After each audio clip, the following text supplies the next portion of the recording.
Hello my dear, why are you in fair when CS कैसे है। CS के institute में आपका स्वागत है। आइए आज हम पढ़ते हैं एक डेमो क्लास के ज़रिए कुछ अल्फाज और माने, सियाक़ व सबाक़, तशरीह वग़ैरह, ये क्या चीज़ है।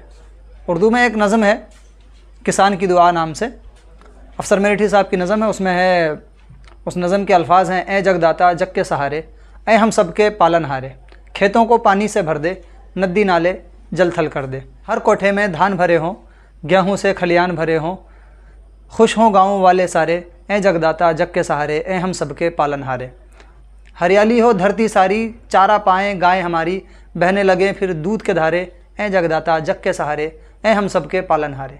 आइए अब देखते हैं कि इसके अल्फाज पे थोड़ा गौर करें। सबसे पहली चीज़ इसमें गौर करने की ये है कि इसमें जगदाता जग के सहारे और पालनहारे खुदा को कहा गया।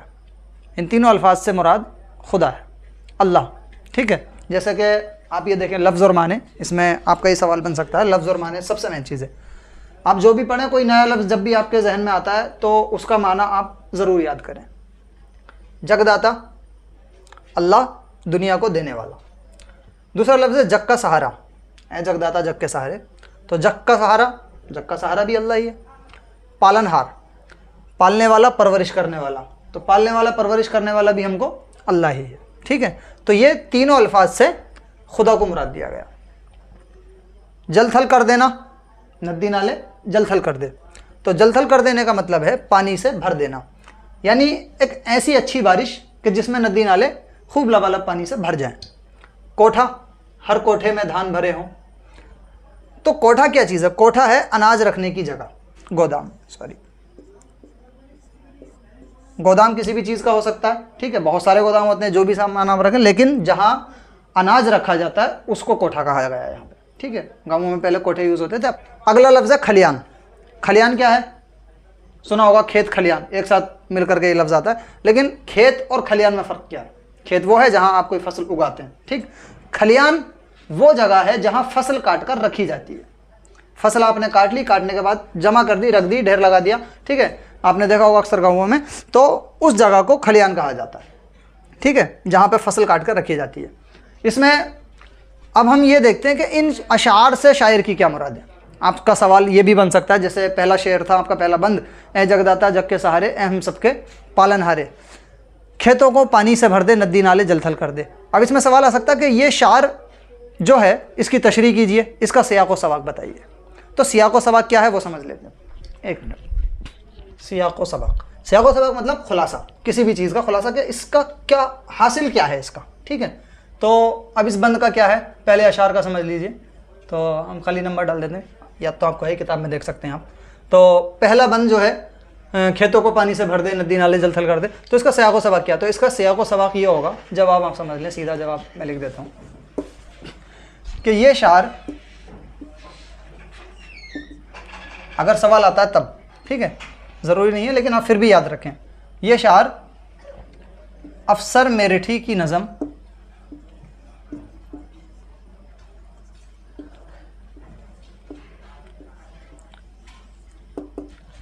किसान की दुआ, नज़म का नाम है किसान की दुआ, आप किताब में देख सकते हैं, जो अफसर मेरठी साहब ने लिखी है। अफसर मेरठी एक बहुत मशहूर शायर अदीब हुए हैं, जिन्होंने बच्चों के लिए बहुत सारी नज़म और कहानियाँ भी लिखी हैं। ठीक है, तो ये शार अफसर मेरठी साहब की नज़म किसान की दुआ से लिया गया है, और इसमें शायर ने खुदा से अच्छी बारिश, ठीक है, अच्छी बारिश की दुआ की है। अच्छी बारिश मतलब तेज़ बारिश हो, मूसलाधार बारिश हो, लेकिन वक्त पर हो। ठीक है, ऐसा नहीं ज़रूरत नहीं और बारिश हो रही है तो उससे तो कोई फ़ायदा नहीं।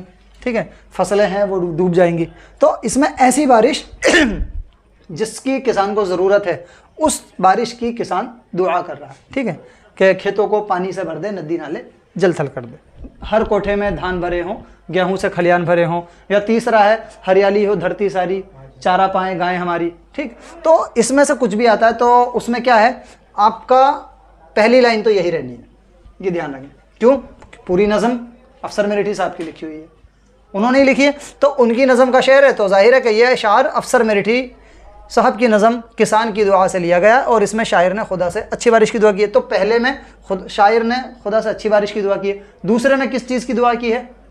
दूसरे में दुआ की है कि हर कोठे में धान भरे हों, गेहूं से खलियान भरे हों और खुश हों गांव वाले सारे।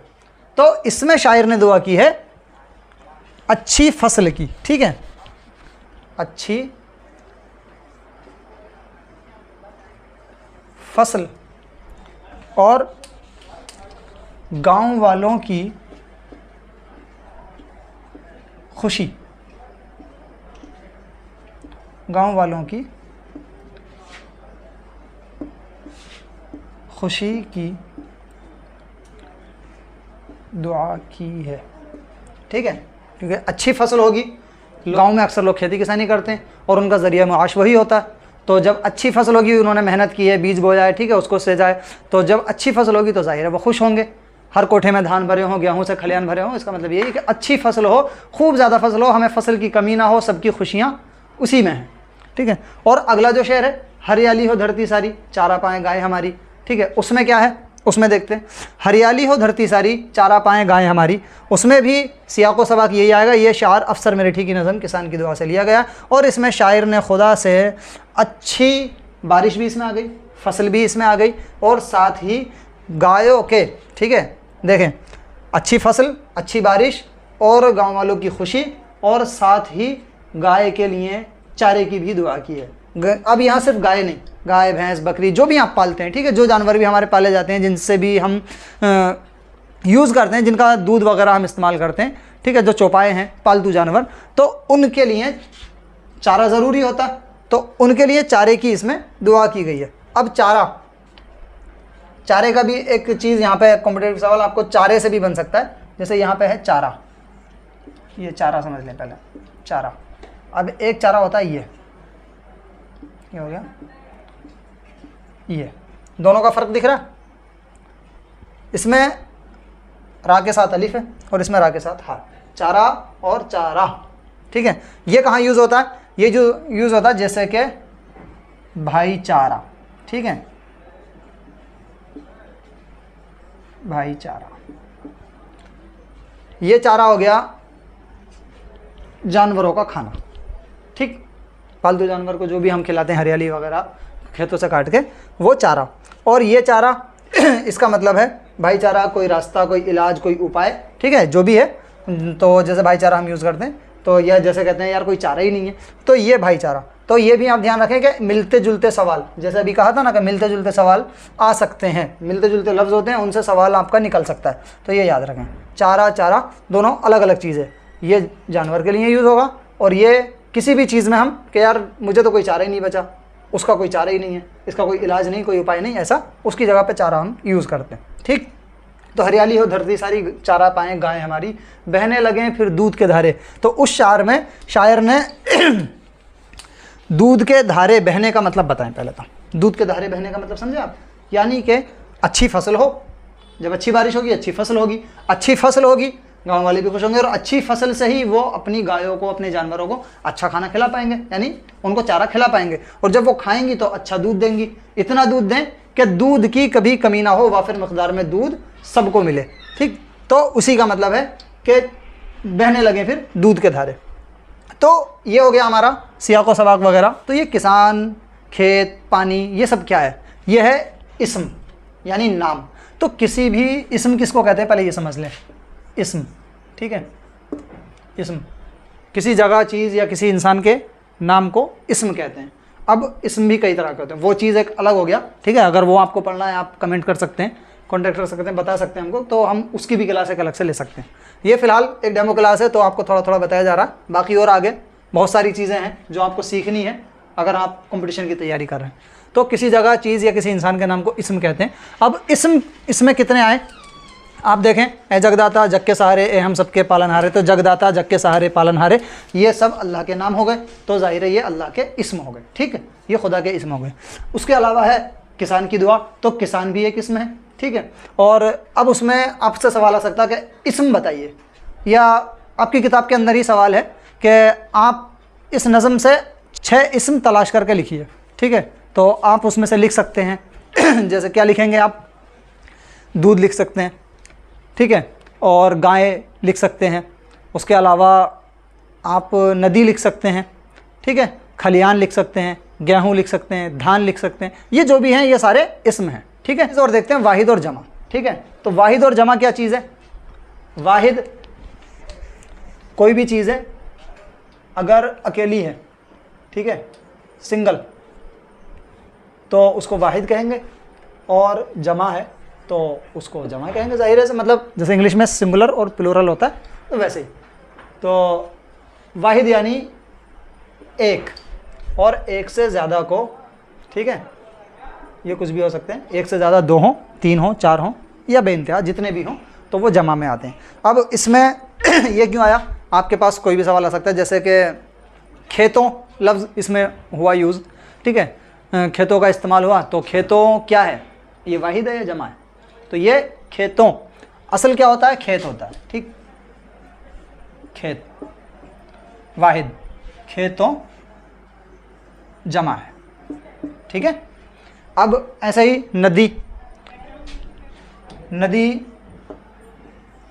वाहिद है, नदी की जमा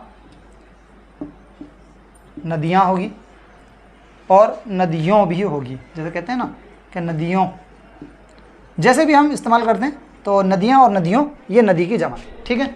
उसके अलावा कोठा है, हर कोठे में धान भरे हों, तो कोठा, अब कोठे की आप देखें वाहिद जमा, कोठा सिंगलर हो गया, ठीक है, और इसकी जमा मतलब वाहिद, और वाहिद की जमा कोठे और कोठों, ठीक। ऐसे ही बच्चा और बच्चे, बच्चों, जैसे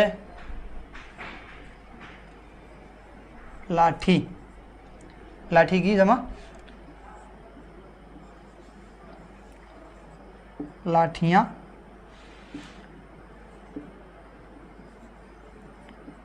लाठियों, ठीक है। तो ऐसे ही एक किताब भी ले सकते हैं आप, और किताब,